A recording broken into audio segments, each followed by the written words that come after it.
7,000 নিয়োগ অবৈধ, সুপ্রিম কোর্টে কার্যত মানল স্কুল সার্ভিস কমিশন। নিয়োগে প্রাতিষ্ঠানিক দুর্নীতি, এসএসসি কে বললেন প্রধান বিচারপতি।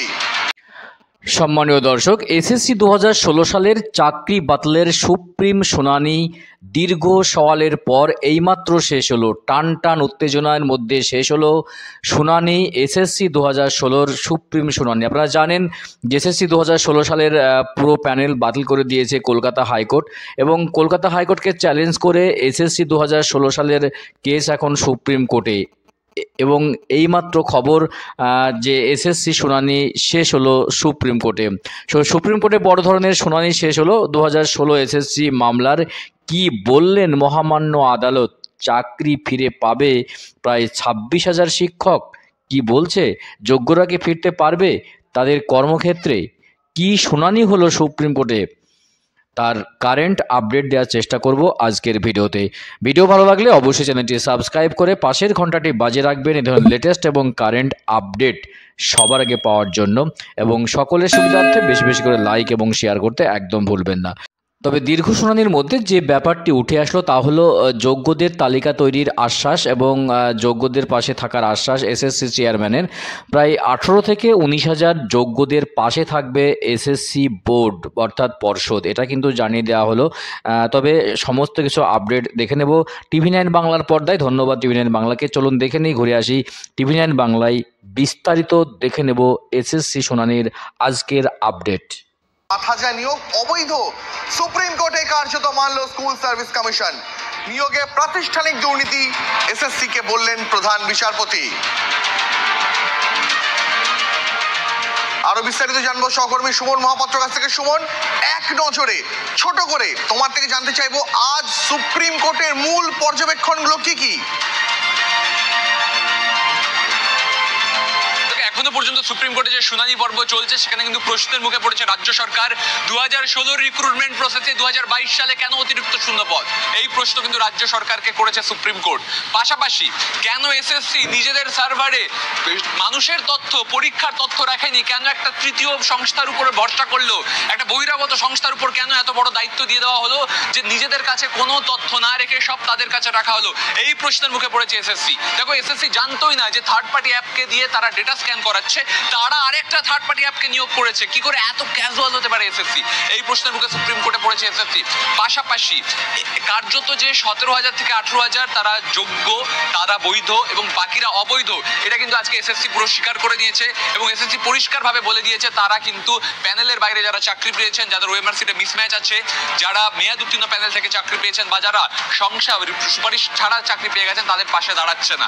অর্থাৎ আজকে কিন্তু এসএসসি একটা ক্লিয়ার স্ট্যান্ড নিল অবশেষে এসে, যে তারা চোখে, তোমার চোখে আমার চোখে যাদেরকে অবৈধ বলে দেখা যাচ্ছে তাদের পাশে দাঁড়ালো না। তবে এটাও সত্যি কথা যে এসএসসির কাছে কোনো তথ্য নেই। সেক্ষেত্রে যদি পুনর্মূল্যায়ন করতে বলা হয়, কোন কিসের ভিত্তিতে এসএসসি করবে? এসএসসি বারবার আজকে সওয়ালে বলেছে যে তারা যোগ্য অযোগ্য আলাদা করতে চায়, সেগ্রিগেট করতে চায়, তার জন্য তারা ওএমআর শিটের উপর ভরসা রাখছে। কিন্তু সেই ওএমআর শিটও এসএসসির কাছে নেই। সেক্ষেত্রে সিবিআই যে ওএমআর শিট বাজেয়াপ্ত করেছে সেটাই ভরসা। কি করে এত ক্যাজুয়াল হতে পারে এসএসসি? নিজেদের কাছে কোনো কেন তথ্য রাখলো না, এই প্রশ্নের মুখে কিন্তু এসএসসি পড়ছে। এবং সুপ্রিম কোর্টের টান টান উত্তেজনাময় পরিস্থিতি। তার কারণ যেভাবে আপাতত তুমি নজর রাখো, তোমার কাছে আবারও ফিরবো। এই মুহূর্তে যাবো আমার আরেক সহকর্মী শ্রাবন্তী সাহার কাছে। শ্রাবন্তী, বাংলার মানুষ এত টেকনিক্যাল টার্ম তো বোঝে না। বাংলার মানুষ একটা সহজ কথা জানতে চায়, বিশেষ করে যাদের পরিবার থেকে চাকরি গেছে এবং যারা কার্যত এই মুহূর্তে দুশ্চিন্তায় রাত কাটাচ্ছেন যে তারা কি চাকরি ফিরে পাবেন নাকি তাদের এরকম অনিশ্চয়তার মধ্যেই কাটাতে হবে। তাদের এই মুহূর্তে অবস্থানটা ঠিক কোথায়? মানে সুপ্রিম কোর্ট, পর্ষদ, চাকরির প্রার্থী যাদের চাকরি বাদ গেল, এই মুহূর্তে তাদের চাকরি ফিরে পাওয়ার পরিস্থিতিটা ঠিক কতটা স্পষ্ট বলে মনে হচ্ছে? সম্ভবত কমিশনের যে যুক্তি তার উপরে নির্ভর করছে এই সমস্ত যারা চাকরি করতেন এতদিন তাদের সেই যে প্যানেল বাতিল হয়ে গেল, তারা কতখানি চাকরি ফেরত পাবেন। আজকের মামলার প্রথমার্ধ সেটা শেষ হয়ে গেছে। লাঞ্চের পরে ফের শুনতে আসবেন বিচারপতিরা এবং সেই সময় এই বিষয়ে সকলে বক্তব্য রাখবেন। মূল যে বিষয়টা হলো যে কমিশন আজকের প্রাথমিকভাবে একটা তালিকা তুলে দিল। কমিশনে যেটা বলছিল, কমিশন বক্তব্য রাখলো যে 3টে ফেজে তারা আলাদা করতে পারছে। এক, যারা প্যানেল বহির্ভূত ছিলেন, যাদের প্যানেলে কোনোদিনও নামই ছিল না তারা, 2 যারা ব্ল্যাঙ্ক ওএমআর দিয়েছিলেন এবং 3 যারা মেয়াদ উত্তীর্ণ হয়ে গেছিল যখন প্যানেলে তারা পেয়েছেন।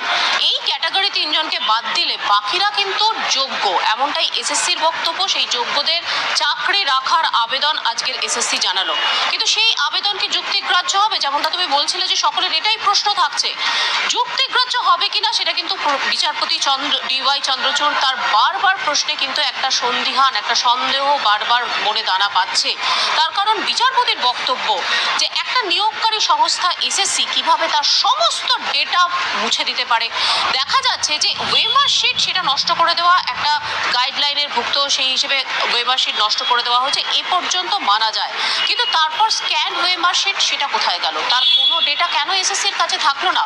যুক্তিস্বরূপ প্রধান বিচারপতি বলছেন যে যদি সুপ্রিম কোর্টেও কোনো ধরনের ডেটাবেস কিছু তৈরি রাখতে হতো তাহলে তার একটা আউটসোর্স যদি অন্য কোম্পানিও করতো তাহলেও কিন্তু ডেটা থাকতো, একটা কন্ট্রোল থাকতো। এসএসসির যখন এই নিয়ন্ত্রণ নেই তাহলে কারা যোগ্য কারা অযোগ্য এই ডেটাটা এসএসসি কোথা থেকে পাচ্ছে? অর্থাৎ একই প্রশ্ন যেটা হাইকোর্টেও বারবার উঠে এসেছিল, সেই একই প্রশ্ন কিন্তু এদিন দেখা গেল শীর্ষ আদালতেও উঠে আসছে। আজকে রাজ্য প্রথমে শুনানিতে রাজ্যের 2 আইনজীবী সওয়াল করেন, তারা বারবার বিরোধিতা করেন সিবিআই তদন্তের। সুপার নিউমারারি পোস্টের কথা তারা তুলনা করে বলেন যে সুপার নিউমারারি পোস্টে কখনো নিয়োগই হয়নি, তাহলে কেন এর উপরে সিবিআই তদন্ত? এবং সিবিআই তদন্ত সাধারণত কোনো ক্রিমিনাল অফেন্স হলে সেটা যুক্তিগ্রাহ্য হয়, তাহলে কেন এই সিবিআই তদন্ত দেওয়া হলো? বিচারপতিরা স্মরণ করিয়ে দিয়েছেন শুধুমাত্র আদালতে নয়, শুধুমাত্র কলকাতা হাইকোর্টে নয়, সুপ্রিম কোর্ট সিবিআই তদন্ত বহাল রেখেছিল। একই সঙ্গে রাজ্য অতিরিক্ত পদ কেন নিয়োগ করতে গেল, এই একই প্রশ্ন কিন্তু এদিন বিচারপতি করেছেন। স্বাভাবিকভাবেই আজকে একদিকে কিছুটা যারা যোগ্য তারা কিছুটা নিশ্চিত হলেন, যারা প্রথম থেকেই প্যানেলে ছিলেন তাদের কথা এসএসসি এদিন এতদিন পরে শীর্ষ আদালতে তুলে ধরেছে, তারা কিছুটা নিশ্চিত হলেও আলটিমেটলি সুপ্রিম কোর্ট কোথাও গিয়ে সেটাতে সন্তুষ্ট কিনা সেটা কিন্তু এখনো পর্যন্ত স্পষ্ট কিছু বোঝা যাচ্ছে না। শ্রাবন্তী, তোমার কথা রেস্টে নেই, আরেকটা কথা তোমার কাছ থেকে জানতে খুব ইচ্ছা করছে যে আজ সুপ্রিম কোর্টে দাঁড়িয়ে পর্ষদ বলল যে যদি কোথাও শরীর খারাপ হয় তাহলে নিশ্চয়ই মাথাটা কেটে বাদ দিয়ে দেওয়া হবে না, তার একটা চিকিৎসা করা হবে। আজ সুপ্রিম কোর্টে দাঁড়িয়ে পর্ষদ বলল, তাহলে হাইকোর্টে যখন যোগ্য কারা অযোগ্য কারা এই নিয়ে সওয়াল জবাব চলছিল তখন কেন এটা পর্ষদ বা এসএসসি স্পষ্ট করতে পারলো না যে তারা এটা নিয়ন্ত্রণ করতে বা এটা ক্ল্যারিফাই করতে খুব পরিষ্কার তাদের কাছে যে কে যোগ্য কে অযোগ্য? কেন সুপ্রিম কোর্টের দরজা খটখট করতে হলো? একেবারে এই প্রশ্নটা তো যারা আপাতত অনশনে বসেছেন তারা তো প্রশ্নটা তুলছেন। সর্বোপরি আজকে যদি সংখ্যাটা দেখা যায়, তাদেরকে বিচারপতি জানতে চেয়েছিলেন যে কত নিয়োগ হয়েছিল। তারা জানিয়েছেন যে অ্যাপ্রক্স 24,000-এর মতো, যার মধ্যে 19,000 তারা মনে করছেন যোগ্য। এই 19,000 সংখ্যাটা এতদিন কেন সময় লাগলো? কেন যারা এতদিন ধরে চাকরি করছিলেন, আজকে এসএসসির পক্ষ থেকে এটা বলা হয়েছে যে যারা চাকরি করছিলেন তারা কেন বেতন ফেরত দেবেন, বা এতদিন ধরে চাকরি করছিলেন তাদেরকে কেন যোগ্যতা প্রমাণ করতে হবে? আজকের এই সওয়াল জওয়ালের পর্যন্ত কেন যেতে হলো? কেন এই 19,000 সংখ্যাটা এখানে যখন স্পেশাল বেঞ্চ তৈরি করে দেওয়া হয়েছিল বিচারপতি দেবাংশু বসাকের, কেন সেই সংখ্যাটা দেওয়া হয়নি? বারবার এসএসসি কি জানিয়েছিল, কমিশন কি জানিয়েছিল যে সিবিআই প্রায় 8,000-এর তালিকা তৈরি করেছে যারা বেআইনিভাবে নিযুক্ত হয়েছে, সেই তালিকাতে যদি আদালত নির্দেশ দেয় তাহলে তারা সেখান থেকে কাট অফ করে দিতে পারে, তাদেরকে নিয়োগ থেকে বাতিল করে দেওয়া হতে পারে। কিন্তু এসএসসির কাছে কোনো যুক্তি নেই, কোনো এসএসসির কাছে কোনো তালিকা নেই। আজকের কোথাও গিয়ে এসএসসি এই বক্তব্যে নিজের উপরেই সমস্যা বাড়িয়েছে। এই প্রশ্নগুলো বারবার প্রত্যেকটা জাজমেন্ট, এখানে বিভিন্ন আদালতের যে এজলাসগুলো পার হয়ে গেছে প্রত্যেকটা জাজমেন্ট এখানে পড়া হচ্ছে এবং সেখানে এই এসএসসির বক্তব্যগুলো উঠে আসছে, এবং তখন কিন্তু রীতিমতো এসএসসি প্রশ্নের মুখে বারবার বিচারপতিরা জানতে চাইছেন কেন স্ক্যান্ড যে ডেটা সেটা এসএসসি নিজে নেই। অর্থাৎ কার উপরে এসএসসি ভরসা করবে?